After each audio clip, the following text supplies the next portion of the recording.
Hello everyone, welcome back to my channel Shiksha competition.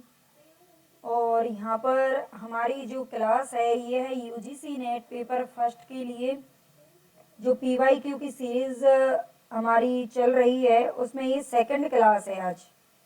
ठीक है, तो इससे पहली क्लास अगर आपने नहीं देखी है तो जरूर देख लेना। ये पीवाईक्यू हम पढ़ने वाले हैं यूजीसी नेट पेपर फर्स्ट के लिए। चलते हैं आगे अपनी क्लास की तरफ। आई होप आपके लिए ये बहुत ही हेल्पफुल रहेगी क्लास और आपको पसंद भी जरूर आएगी। फर्स्ट क्वेश्चन है हमारा यहाँ पर, स्वयं पर आयोजित पाठ्यक्रमों के 4/4 की सूची को पहचानिए। स्वयं पर आयोजित, स्वयं को सभी जानते होंगे, ये सरकार की तरफ से चलाए गए कुछ ऐसे मतलब वो हैं जो बच्चों की पढ़ाई से रिलेटेड होते हैं। यहाँ पर जो पाठ्यक्रम होते हैं वो प्रोवाइड किए जाते हैं ऑनलाइन प्लेटफॉर्म से। तो स्वयं पर आयोजित पाठ्यक्रमों के 4/4 की सूची को पहचाना है। स्वयं मूल्यांकन परीक्षण, वीडियो व्याख्यान, शंकाओं के निवारण हेतु ऑनलाइन विचार विमर्श मंच, विशेष रूप से तैयार पाठ्य सामग्री जिसे डाउनलोड या मुद्रित किया जा सके, डाउनलोड को ही मुद्रित बोलते हैं। अधिगमकर्ताओं के मध्य आमने सामने का वार्तालाप। आमने सामने के वार्तालाप की यहाँ पर बात हो रही है, तो क्या ये आमने सामने वार्तालाप होता है? इसमें बताइए, इसमें कौन सा ऑप्शन है जो कि सही होगा? आगे हमें विकल्प दिए हुए हैं, ये विकल्प हमें छांटने हैं यहाँ से। तो स्वयं पर आयोजित पाठ्यक्रमों के 4/4 में स्वयं मूल्यांकन परीक्षण होता है, वीडियो व्याख्यान उपलब्ध किए जाते हैं, शंकाओं के निवारण हेतु ऑनलाइन विचार विमर्श मंच होता है। जब ऑनलाइन विचार विमर्श मंच है तो आमने सामने का तो कोई मतलब ही नहीं होता ना, तो ये तो हमारा वैसे ही रॉन्ग हो गया। विशेष रूप से तैयार पाठ्य सामग्री जिसे डाउनलोड किया जा सकता है, ये बात बिल्कुल करेक्ट है। तो ए बी सी डी हमारे यहाँ पर चारों जो ऑप्शन है वो एकदम सही है। बाकी ई हमारा सही नहीं है क्योंकि आमने सामने इसमें कोई भी इंटरेक्शन नहीं होता है। एक 500 मीटर लंबी रेलगाड़ी, मैथ का क्वेश्चन है। एक 500 मीटर लंबी रेलगाड़ी है, 100 मीटर प्रति सेकंड की गति से चलते हुए एक सुरंग को 10 सेकंड में पार करती है। सुरंग की लंबाई आपसे पूछ रहा है, सुरंग की लंबाई कितनी होगी? तो 200 मीटर, 500 मीटर, 800 मीटर या फिर 1000 मीटर। इसका जो राइट ऑप्शन है वो है 500 मीटर। ठीक है, रेलगाड़ी की लंबाई कितनी है? 500 मीटर है और सुरंग की जो लंबाई है वो भी 500 मीटर इसमें निकल के आएगी। नेक्स्ट क्वेश्चन है यहाँ पर, UGC Infonet digital library consortium NLIST एवं INDDEST AICTE कंसोर्टियम नाम वाले 3 कंसोर्टिया पहलों को मिलाकर शिक्षा मंत्रालय द्वारा कौन सा डिजिटल मंच निर्मित किया गया है? क्वेश्चन देख करके बहुत ही लग रहा है कि बड़ा टफ सा है, टफ से वर्ड है इसमें, लेकिन इसका जो आंसर है वो बिल्कुल सीधा है। UGC Infonet digital library consortium NLIST एवं INDDEST, इन सब तीनों को मिलाकर के एक शिक्षा मंत्रालय के द्वारा कौन सा डिजिटल मंच है जो कि बनाया गया है? तो ये बनाया गया है शोध गंगा, ई शोध सिंधु, ई विद्वान या फिर शोध शुद्धि। ये ई शोध सिंधु के नाम से मंच तैयार किया गया है। ठीक है, ई शोध सिंधु, ये नाम आपको याद रखना है। निम्नलिखित में से कौन सी कंप्यूटर युक्तियां केवल आउटपुट युक्तियां हैं? कौन सी कंप्यूटर युक्तियां हैं जो कि केवल यानी कि इनपुट आउटपुट युक्तियां हैं, सॉरी आउटपुट हैं जो कि इनपुट नहीं है? Track ball, CRT monitor, number pad या फिर प्लॉटर। इनमें से कौन सा है जो हमारा करेक्ट होगा ऑप्शन? यहाँ पर भी हमें सही उत्तर का चयन करना है, यानी कि यहाँ पे भी हमें ऑप्शन दे रखे हैं। तो बताइए यहाँ पर हमारा कौन सा सही होगा? तो देखिए यहाँ पर ट्रैक बॉल आउटपुट नहीं होता है, ट्रैक बॉल नहीं है। CRT मॉनिटर ये आउटपुट है, और जो नंबर पैड है ये भी आउटपुट नहीं है, और इसमें एक होता है प्लॉटर। ठीक है, प्लॉटर और CRT मॉनिटर, बी और डी हमारे करेक्ट ऑप्शन आएंगे। ठीक है, जो कि किस में दे रखा है? बी और डी ऑप्शन में दे रखा है। नेक्स्ट क्वेश्चन देखते हैं, यहाँ पर रेशियो का दे रखा है।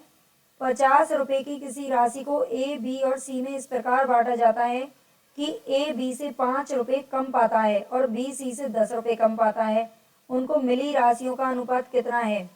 तो यहाँ पर देखो रेशियो निकालना अगर आप जानते हो कि कुल राशि हमारे पास कितनी है, 50 रुपये में बांटनी है किसी किन्हीं 3 बच्चों के अंदर, जो कि बच्चे कौन से हैं, ए बी और सी। यहाँ पे दे रखा है कि जो ए है बी से 5 रुपये कम पाता है, ए बी से 5 रुपये कम मिलेंगे उसको, और बी को सी से 10 रुपये कम मिलेंगे। बी सी से 10 रुपये कम पाता है, तो उनको मिली राशियों का अनुपात बताना है। मान लीजिए यहाँ पर हमें बी है, इसको कितने 10 रुपये मिलेंगे, इसको 15, ठीक है, और इसको 25। क्यों, देखिए यहाँ पर अगर यहाँ पर 25 रुपये इसको दे दिए गए सी से, तो इससे 10 रुपये कम किसको मिल रही हैं, बी को, और इससे भी बी से भी 5 रुपये कम किसको मिल रही हैं, सी को मिल रही हैं, ठीक है, ए को मिल रही हैं, ए को। तो अब इनको यहाँ पे हम क्या करते हैं, कट शॉर्ट कर देते हैं। अगर आप जानते हो तो रेशियो निकालना आपको आता होगा, अगर मैथ आपका अच्छा है तो आप एक बार में निकाल लेंगे, नहीं भी अगर जिनका मैथ वीक होता है बहुत से बच्चों का, तो आप प्रीवियस जो क्वेश्चन है उनको ज़्यादा से ज़्यादा लगाइए, वहीं से ही आपका पेपर में जो भी 5 क्वेश्चन पूछे जाते हैं वो आप कर ले जाओगे। तो यहाँ से 5 2 जा 10 और 5 3 जा 15, 5 5 जा 15, 25 हो गया। 2:3:5, ठीक है, ये हमारा ऑप्शन है जो कि करेक्ट हो जाएगा। इस तरह से निकलता है। मापन की निम्न मापनियों की पहचान कीजिए जिनसे प्रेक्षणों का श्रेणीकरण किया जा सके।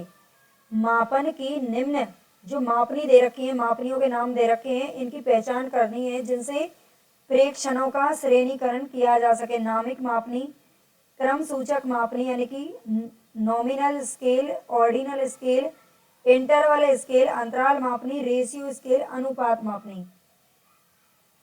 इनमें से कौन सी मापनी है, इसमें भी शायद आपको विकल्प दिए हुए हैं, इसके अंदर भी, ठीक है, विकल्प दिए हुए हैं। तो कौन सी मापनी है जिनसे प्रेक्षणों का श्रेणीकरण किया जा सकता है। तो यहाँ पर हमारे देखिए एक तो नामिक मापनी नहीं आती इसके अंदर, क्रम सूचक मापनी है, ऑर्डिनल स्केल है, अंतराल मापनी है जो कि इंटरवल स्केल है, और अनुपात मापनी भी है, रेशियो स्केल, ठीक है। ये तीनों की तीनों मापनी है जिनसे प्रेक्षणों का श्रेणीकरण किया जा सकता है। बी, सी और डी इसका जो करेक्ट ऑप्शन हो जाएगा। नेक्स्ट क्वेश्चन है, वर्ष 1945 के आसपास स्टोर्ड प्रोग्राम कंप्यूटर का विचार किसने विकसित किया था। जो प्रोग्राम और एक मिनट,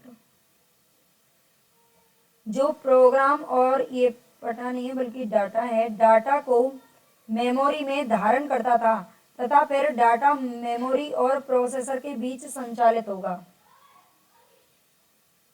डाटा मेमोरी और प्रोसेसर के बीच में संचालित होगा। बताइए, वर्ष 1945 के आसपास स्टोर्ड प्रोग्राम कंप्यूटर का विचार किसने विकसित किया था, नाम यहाँ पर देना है। जो प्रोग्राम और डाटा को मेमोरी में धारण करता था तथा फिर डाटा मेमोरी और प्रोसेसर के बीच संचालित होगा।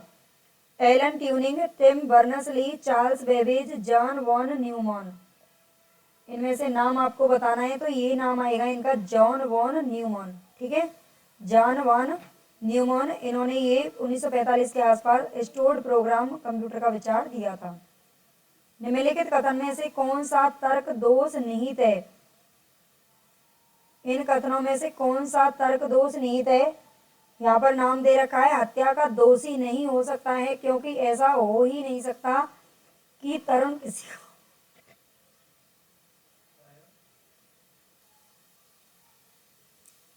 तो यहाँ पर आपको ये वाक्य दे रखा है, इसमें आपको बताना है कि कौन सा तर्क दोष है।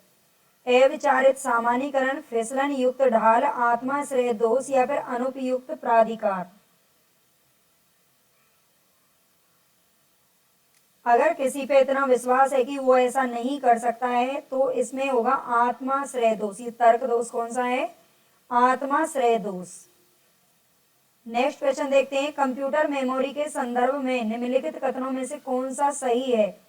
कंप्यूटर मेमोरी के संदर्भ में निम्नलिखित कथनों में से सही आपको बताना है।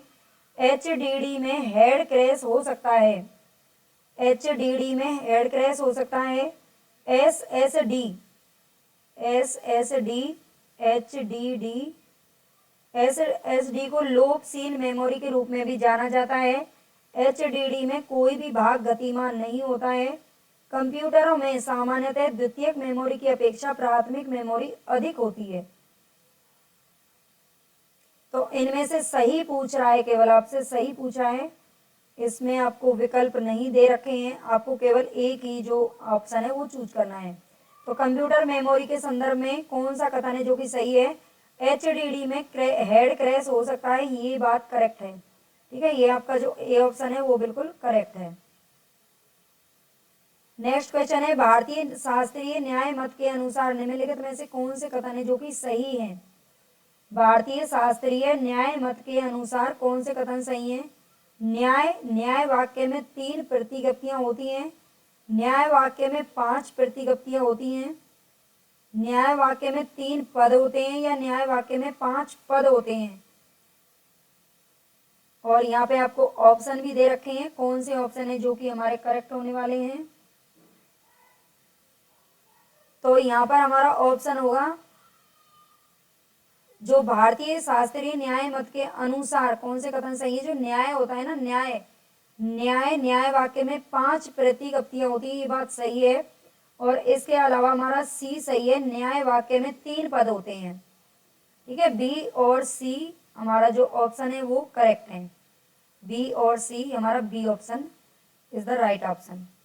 चलते आगे, मैकाले के संदर्भ में निम्नलिखित कथनों में से कौन से कथन सही हैं? मैकाले, लॉर्ड मैकाले का नाम आपने सभी ने सुना होगा, लॉर्ड मैकाले जो कि वायसराय थे। तो मैकाले के संदर्भ में कौन से कथन है जो कि सही है? उसने प्रशासकीय भाषा के रूप में फारसी को अंग्रेजी से प्रतिस्थापित करने में सफलता पाई। यानी कि मैकाले की बात हो रही है, मैकाले ने प्रशासकीय भाषा के रूप में फारसी को अंग्रेजी से प्रतिस्थापित करने में सफलता पाई। उसने शिक्षकों के रूप में अंग्रेजी बोलने वाले भारतीयों के प्रशिक्षण को प्रोत्साहित किया। वह उपयोगितावादी विचारों से प्रभावित था। उसने उपयोगी अधिगम को प्रोत्साहित किया। तो कौन से कथन यहाँ पर सही हैं? आगे देखते हैं, इसमें विकल्प दे रखे हैं, आपको विकल्प में आंसर देना है। तो यहाँ पर मैकाले की बात हो रही है, तो यहाँ पर चारों ही ऑप्शन है जो हमारे करेक्ट हैं। ठीक है, चारों ही करेक्ट हैं। उसने प्रशासकीय भाषा के रूप में फारसी को अंग्रेजी से प्रतिस्थापित करने में भी सफलता पाई। अंग्रेजी बोलने वाले भारतीयों के प्रशिक्षण को प्रोत्साहित किया था, बिल्कुल किया था। वह उपयोगितावादी विचारों से प्रभावित था। उसने उपयोगी अधिगम को प्रोत्साहित किया। तो चारों ही ऑप्शन है जो हमारे यहाँ पर करेक्ट है। हमारा डी ऑप्शन राइट करेक्ट है, लेकिन यहाँ पर डी आ जाएगा, ए बी सी और डी। नेक्स्ट क्वेश्चन है यहाँ पर, गणित से संबंधित समस्याओं पर प्राचीन भारतीय ग्रंथ निम्नलिखित में से कौन सा है? गणित से संबंधित समस्याओं पर प्राचीन भारतीय ग्रंथ कौन सा है जो कि गणित से संबंधित समस्याओं पर लिखा गया है? न्याय सूत्र, लीलावती, मीमांसा सूत्र, या फिर प्रमाण वर्तिका? तो गणित से संबंधित जो समस्याओं पर लिखा गया है ये ग्रंथ है लीलावती, जो कि भास्कराचार्य के द्वारा लिखा गया था। भास्कराचार्य इनके द्वारा लिखा गया था लीलावती। ठीक है, इसको याद रख लेना, ये कि गणित की समस्याओं से संबंधित है। यहाँ पर जो यूनिट है हमारी 5, उसमें एक गद्यांश आपको देखने को मिलेगा, एक अनुच्छेद मिलेगा और वहां से क्वेश्चन पूछे जाएंगे। तो यहाँ पे कुछ क्वेश्चन है, 5 क्वेश्चन पूछे जाएंगे इस अनुच्छेद से। तो यहाँ पर आप देख सकते हैं, देखो सबसे पहले अनुच्छेद को करने का जो सही तरीका होता है उसमें सीधा आप पहले क्वेश्चन पर जाइए, इसको आप पढ़ेंगे। यहाँ पे तो आप पढ़ सकते हैं, कोई दिक्कत नहीं है, लेकिन जब पेपर में बैठते हैं, और जो पेपर है यूजीसी का वो सीबीटी मोड में ही होता है। और सीबीटी मोड में क्या है कि जैसे अब यहाँ पे हमें क्या है, कभी ऊपर जाना, कभी नीचे जाना, कभी इधर जाना, कभी उधर, तो इसमें थोड़ी दिक्कत होती है। सीधा जब हमारे सामने पेपर होता है जो ऑफलाइन होता है उसमें तो हम पढ़ सकते हैं, लेकिन इसमें पूरा पढ़ा नहीं जाता। इसमें तो मेरा बड़ी स्क्रीन है, उसमें तो और भी छोटी स्क्रीन देखने को मिलेगी आपको। तो इसलिए आप सीधा सबसे पहले अनुच्छेद को करने का यही सही तरीका होता है। आप सबसे पहले एक बार क्वेश्चन पे नजर डालिए। सेमीकंडक्टर के वैश्विक प्रतिभा पूल में भारत का हिस्सा निम्न में से कितना है? आप एक बार क्वेश्चन देख लीजिए, बस हल्का हल्का। चिप धूम के परिणाम स्वरूप इलेक्ट्रॉनिकी विनिर्माण क्षेत्र में कार्यबल की आवश्यकता कैसी रहेगी। सेमीकंडक्टर के घरेलू क्षेत्र में, घरेलू क्षेत्र की बात हो रही है, अतिरिक्त प्रतिभावान व कुशल कार्यबल की आवश्यकता निम्न में से किन किन द्वारा उत्पन्न की गई है। इसके बाद आप जाइए सीधा नेक्स्ट क्वेश्चन पर। माइक्रॉन ने निम्न में से किसे स्थापित किया है। माइक्रॉन ने किसे स्थापित किया है। भारत में नवीन प्रतिभावान कुशल कार्यबल मुख्यतः निम्न में से कहां से आएगा। तो थोड़ा बहुत क्या है कि दिमाग में आ जाता है हमारे में क्वेश्चन। जब हम इसको पढ़ेंगे तो हमें जो आंसर है वो आसानी से शायद दिख जाएगा। ठीक है, कई बार ऐसा होता है हमें कभी कभी समझ में नहीं आता, लेकिन थोड़ा बहुत हिंट हमें जरूर मिल जाती है। टाटा समूह और सीजी पावर को फैब्रिकेशन व असेंबली टेस्टिंग और पैकेजिंग एटीपी संयंत्रों हेतु यहाँ पर दे रखा है। यहाँ पर 1,30,30,000 है, 1,30,000 करोड़ के निवेश और अधिक निवेश आने वाला है। ठीक है, और अधिक निवेश आने वाला है के लिए हाल में मिले अनुमोदन के बाद माइक्रॉन का $800 मिलियन लागत का सेमीकंडक्टर संयंत्र भारत में चिप विनिर्माण के इर्द गिर्द केंद्रित रूपांतरित वैश्विक आपूर्ति। देखो यहाँ पर माइक्रॉन के बारे में थोड़ा सा आया था, इस पे आप हल्की सी अंडरलाइन कर लीजिए। ठीक है, और कितना निवेश इसमें किया गया है शायद वो तो नहीं पूछा था, फिर भी इस पर थोड़ा अंडरलाइन कर लीजिए जो मेन लगते हैं। श्रृंखला स्थानांतरण का आरंभ है, इससे भारत में प्रतिभाशाली और कुशल कार्य बल पर गुणक प्रभाव होगा। यह गर्व का विषय है कि वैश्विक सेमीकंडक्टर प्रतिभा पूल का लगभग 1/3 भारतीय है। ये हमने देखा था, कुछ प्रतिभा पूल जैसा कुछ हमको देखने को मिला था ये शब्द, तो यहाँ पर आप अंडरलाइन कर लीजिए। तथापि अनुमान है कि 2026 तक घरेलू सेमीकंडक्टर कार्यबल की आवश्यकता लगभग कितनी हो जाएगी, तो 3 लाख हो जाएगी। ठीक है, सेमीकंडक्टर घरेलू सेमीकंडक्टर कार्यबल की आवश्यकता कितनी हो जाएगी, 3 लाख तक पहुंच जाएगी।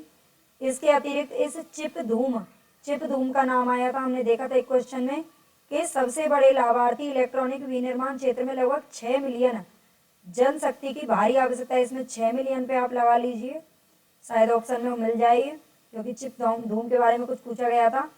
भारत के उच्च शिक्षा रूप से गैर आईआईटी क्षेत्र से आएगी। इसमें पूछा था उच्च शिक्षा रूप मतलब उसके लिए लागत है वो कहाँ से आएगी, तो गैर आईआईटी क्षेत्र से आएगी। एक ये क्वेश्चन हमारा आया था। और इलेक्ट्रॉनिकी व सूचना प्रौद्योगिकी मंत्रालय व शिक्षा मंत्रालय के नीति मार्ग अभिसचित होकर उद्योग व अकादमिक जगत को साथ मिलकर काम करने के विपुल अवसर प्रदान कर रहे हैं। तो इस पे भी आप लगा लीजिए, शायद है या नहीं है देख लेते हैं। भारत की सॉफ्टवेयर सफलता की गाथा में उद्योग व अकादमिक जगत की यह सहक्रिया प्रमुख थी। अब सेमीकॉन त्रय को विजयी बनाने के लिए इसी तरह की सरकार उद्योग अकादमिक त्रय की आवश्यकता है। अब देखते हैं इसके आंसर देख लेते हैं हम। सेमीकंडक्टर के वैश्विक प्रतिभा पूल में आया था, वैश्विक प्रतिभा पूल में भारत का हिस्सा निम्न में से कितना है। तो हमने यहाँ पर देखा था प्रतिभा पूल कहाँ पे आया था, एक मिनट, ये है सेमीकंडक्टर प्रतिभा पूल का लगभग 1/3 कितना है, भारतीय है। 1/3 कितना है, भारतीय है। 1/3 भारत का हिस्सा कितना है, 1/3 है। तो ये हमारा ऑप्शन है जो यहाँ पर करेक्ट हो जाएगा। ठीक है, इसी तरह से आप कभी भी अनुच्छेद पैसेज कोई भी आप करते हैं, सब जगह पूछे जाते हैं आजकल, तो ये पैसेज सीटेट में भी भर के पूछे जाते हैं। तो आप ऐसे ही इनका आंसर लगाइए, थोड़ा आसानी हो जाती है, ज़्यादा टाइम वेस्ट नहीं होगा। हमें टाइम का भी तो अपना बचत करनी पड़ती है। चिप धूम के परिणाम स्वरूप इलेक्ट्रॉनिकी विनिर्माण क्षेत्र में कार्यबल की आवश्यकता क्या कैसी रहेगी। चिप धूम के परिणाम स्वरूप इलेक्ट्रॉनिकी विनिर्माण क्षेत्र में कार्यबल की आवश्यकता कैसी रहेगी। इसमें ऐसा कुछ हमने पढ़ा था ऊपर, ये चिप धूम के सबसे बड़े लाभार्थी इलेक्ट्रॉनिक विनिर्माण क्षेत्र में लगभग 6 मिलियन जनशक्ति की भारी आवश्यकता है। तो कैसी आवश्यकता है, बढ़ेगी। इसका मतलब तो ये बढ़ेगी ना आवश्यकता, क्योंकि 6 मिलियन ज़्यादा से 6 मिलियन बहुत हो जाता है, उसकी आवश्यकता है। इसका मतलब ये क्या करेगी, बढ़ेगी। चिप धूम के परिणाम स्वरूप इलेक्ट्रॉनिक विनिर्माण क्षेत्र में कार्यबल की आवश्यकता क्या होगी, बढ़ेगी। ठीक है, ये हमारा यहाँ पर करेक्ट ऑप्शन हो जाएगा, बिल्कुल ऐसे आपका गलत नहीं होगा। सेमीकंडक्टर के घरेलू क्षेत्र में अतिरिक्त प्रतिभावान व कुशल कार्यबल की आवश्यकता निम्न में से किन किन द्वारा उत्पन्न की गई है। ये हमारा शुरू में ही पूछा गया था ऐसा कुछ। तो और ये तो मुझे लगता है शायद ऑप्शन में भी दे रखा है ना, विकल्प भी इसके छांटने हैं। तो देखते हैं, सेमीकंडक्टर के घरेलू क्षेत्र में अतिरिक्त प्रतिभावान व एक कुशल कार्यबल की आवश्यकता निम्न में से किन किन द्वारा उत्पन्न की गई है। तो देखते हैं इसको भी, शुरू में ही आया था टाटा समूह। देखो टाटा समूह का नाम यहाँ पर आया है ना। टाटा समूह और सीजी पावर को फैब्रिकेशन व असेंबली, टेस्टिंग और पैकेजिंग संयंत्रों हेतु इतने करोड़ के निवेश के लिए हाल ही में मिले अनुमोदन के बाद माइक्रोन का इतने $800 मिलियन लागत का सेमीकंडक्टर संयंत्र भारत में चिप निर्माण के इर्द गिर्द केंद्रित रूपांतरित वैश्विक आपूर्ति श्रृंखला स्थानांतरण तो किसके द्वारा की गई है। देखो ये भी हमारा ऑप्शन सही हो जाएगा इसमें, और ऊपर जो टाटा समूह वाला है ये भी ऑप्शन सही हो जाएगा, टाटा समूह का नाम आ रहा है। और माइक्रोन का $800 मिलियन लागत का, ये तीनों ही इसमें क्या होंगे, सही हो जाएंगे। ठीक है, इन्हीं का नाम दे रखा है और तो इसमें ऐसा कुछ है नहीं। तो फैब्रिकेशन में एटीपी संयंत्रों के लिए टाटा समूह व सीजी पावर को प्रदत्त अनुमोदन, ये सही है। माइक्रोन का $800 मिलियन लागत वाला सेमीकंडक्टर संयंत्र, नए विश्वविद्यालयों की स्थापना, ये तो शब्द हमने कहीं पढ़ा ही नहीं है, विश्वविद्यालय की इसमें कहीं भी बात नहीं हुई है। भारत में चिप विनिर्माण के इर्द गिर्द केंद्रित वैश्विक आपूर्ति श्रृंखला स्थानांतरण, ये भी सही है। तो हमारे यहाँ पर ए, बी और डी ऑप्शन सही हो जाएंगे। ए, बी और डी इसमें दे रखा है। ठीक है, डी ऑप्शन हमारा सही है। ऐसे ही आप अनुच्छेद को करें हमेशा। माइक्रोन ने निम्न में से किसे स्थापित किया है। माइक्रोन ने निम्न में से किसे स्थापित किया है। फैब्रिकेशन प्लांट यानी कि निर्माण संयंत्र, एनएटीपी प्लांट एटीपी संयंत्र, सेमीकंडक्टर प्लांट, इंजीनियरिंग महाविद्यालय। माइक्रोन ने निम्न में से किसे स्थापित किया है। तो यहाँ पे किसे किया है, माइक्रोन की बात हुई है यहाँ पे, देखते हैं। सेमीकोन त्रयी को विजय बनाने के लिए ये माइक्रोन,